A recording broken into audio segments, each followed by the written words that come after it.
Então, tá aí. Os irmãos Jeremia e Ventania no Rodeio da Prosa. Boa noite.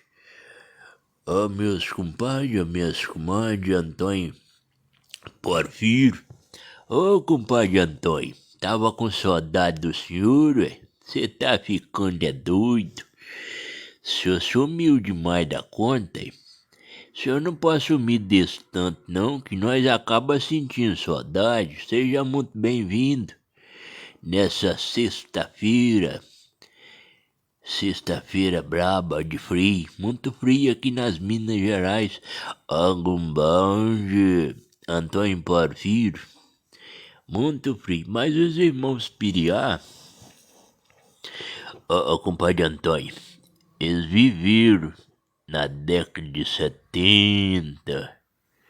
Eles morreram no final da década de 70. Parece que é isso mesmo.